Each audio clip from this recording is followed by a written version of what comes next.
Hello friends, ನಮಸ್ತೆ. ಹನುಮಾನ್ ಏನು picture ಐತಪ್ಪ, ಮಾಸ್ಟರ್ ಪೀಸ.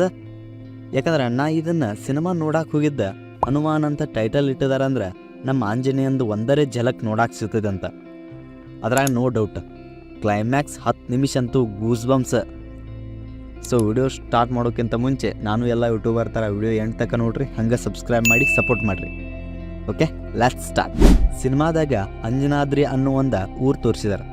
ಅಲ್ಲಿ ಹನುಮಂತು ಅನ್ನೋ ಒಂದು ಕ್ಯಾರೆಕ್ಟ್ರ ಸಾಮಾನ್ಯ ಇದ್ದವನಿಗೆ ಸೂಪರ್ ಪವರ್ ಹೆಂಗೆ ಸಿಗ್ತೈತಿ, ಆ ಪವರ್ ಸಿಕ್ಕಿದ ಮೇಲೆ ಮುಂದೆ ಏನೇನೆಲ್ಲ ಆಗ್ತೈತಿ ಅನ್ನೋದ ಮೂವಿದಾಗ ತೋರಿಸಿದಾರೆ. ಸಿನಿಮಾದ ಬಿಗ್ಗೆಸ್ಟ್ ಪಾಯಿಂಟ್ ಏನಪ್ಪ ಅಂದ್ರೆ ಅಲ್ಲಿ ತೋರಿಸಿರೋ CGI ಆ್ಯಂಡ್ VFX. ಯಾಕಂದ್ರೆ ಆ ಹಳ್ಳಿ ಒಳಗಡೆ ತೋರಿಸಿರೋ ನದಿ, ಗುಡ್ಡ, ಆಮೇಲೆ ಆಂಜನೇಯನ್ ದೊಡ್ಡ ಸ್ಟ್ಯಾಚು ನಿಜವಾಗ್ಲೂ ಆ ರೀತಿ ಒಂದು ಹಳ್ಳಿ ಇರ್ಬೋದೇನೋ ಅಂತ ಒಂದು ಫೀಲ್ ಕೊಡ್ತೈತಿ ಸಿನಿಮಾ. ಆ್ಯಸ್ ವೆಲ್ ಈ ಸಿನಿಮಾದಾಗೂ ಎಮೋಷನ್ನ, ಕಾಮಿಡಿ ಮತ್ತು ಲವ್ ಆ್ಯಂಗಲು ತೋರಿಸಿದಾರೆ. ಅದು ಕೂಡ ವರ್ಕ್ ಆಗ್ತೈತಿ. 30 ಕೋಟಿಗಿಂತ ಕಡಿಮೆ ಬಜೆಟ್ದಾಗ ಈ ರೀತಿ ಸಿನಿಮಾ ಮಾಡೋದು ಒಂದು ದೊಡ್ಡ ಟಾಸ್ಕ. ಆದಿಪುರುಷ್ ಅಂತ 500 ಕೋಟಿ ಬಜೆಟ್ ಸಿನಿಮಾ ಫೇಲ್ ಆಗಿರೋ ಸಿಚುವೇಶನ್ದಾಗ ಹಿಂದೂ ಮೈಥಾಲಜಿ ಇಟ್ಕೊಂಡ ಆ ಸ್ಟೋರಿಗೆ ಯಾವುದೇ ರೀತಿ ಧಕ್ಕೆ ಬರ್ದಂಗೆ ಒಳ್ಳೆ ಸಿನಿಮಾ ಮಾಡಿರೋ ಡೈರೆಕ್ಟರ್ ಪ್ರಶಾಂತ್ ವರ್ಮಾಗ ನನ್ನೊಂದು ದೊಡ್ಡ ಸೆಲ್ಯೂಟ. ಸಿನಿಮಾದಾಗ ಲಿಟ್ರಲಿ ಮಾತಾಡೋ ಮಂಗನ್ ತೋರಿಸಿದರು.